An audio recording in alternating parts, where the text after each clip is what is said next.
European country, you cannot freeload off of the United States in perpetuity. You are our allies and our friends, and we will stand with you, but you need to stand up in times of peace and in times of war. And this budget reflects that it's long overdue Europe does more, and that we be strategic about the outcome there, even if it's not preferable for all parties, so that our focus can turn, as was mentioned by everybody thus far, to the Indo-Pacific and our pacing threat, while Europe ensures peace on that continent. And so the budget is meant to reflect that reality. It includes hard choices. But that's been one of the things we're trying to do in this Defense Department, is make some of those hard choices alongside President Trump.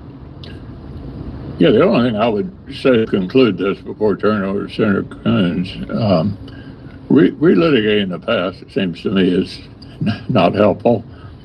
I didn't defend any of the submissions, budget submissions that the previous administration made.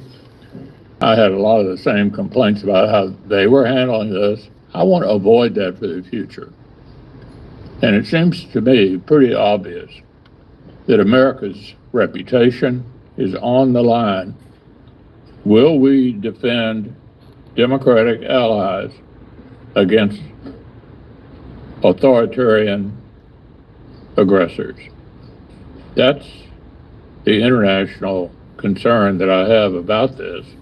And I think a number of my members share that view.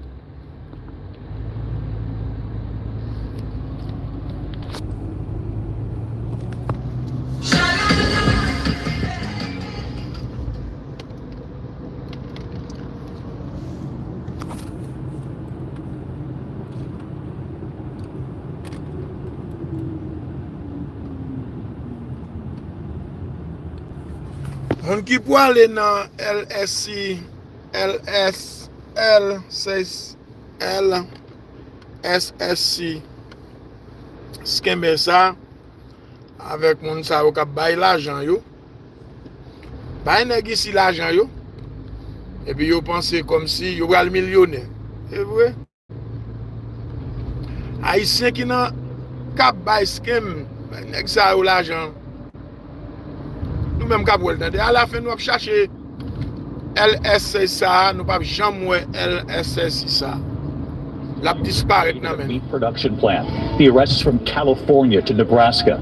And surveillance video appearing to show federal agents boxing in a car using tear gas to arrest the driver, a woman and 2 babies in that car. And tonight, Texas now deploying its National Guard.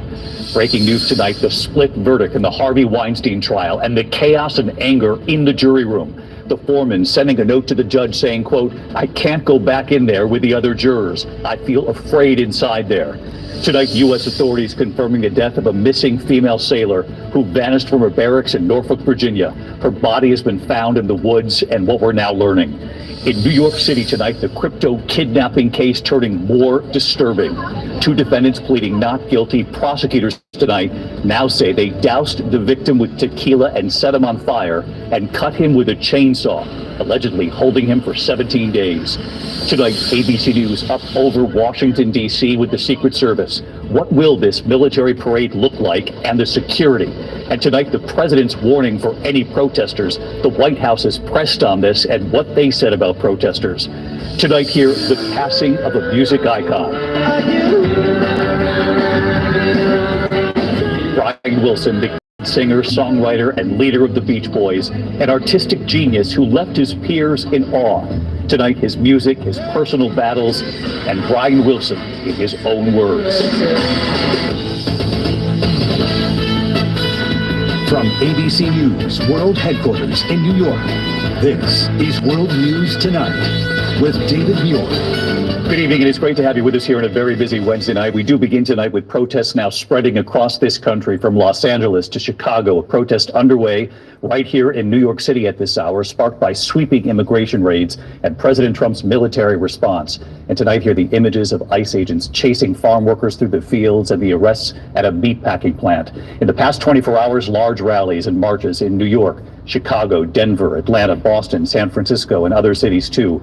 At least 200 arrested overnight, and tonight here, new images of what protesters say is fueling their outrage. ICE agents chasing farm workers through a strawberry field. This is Oxnard, California, making arrests there. Protesters trying to stop agents arriving at a meat production plant. This is playing out in Omaha, Nebraska. Dozens of workers were handcuffed with zip ties and taken away in a bus. In Los Angeles, surveillance video appearing to show federal agents boxing in a car and then using tear gas, detaining the driver, reportedly leaving 2 children and their mother behind. And ICE posting this image from an enforcement operation in Los Angeles. The National Guard with weapons out, protecting the operation. And tonight, as these protests spread, the governor of Texas now deploying the National Guard there. ABC's Matt Gutman leading us off from Los Angeles tonight. Tonight, tensions building in the city of Los Angeles after over 200 were arrested overnight, and anger over the Trump administration's immigration crackdown and its deployment of federal troops to LA boiling over into other major U.S. cities. From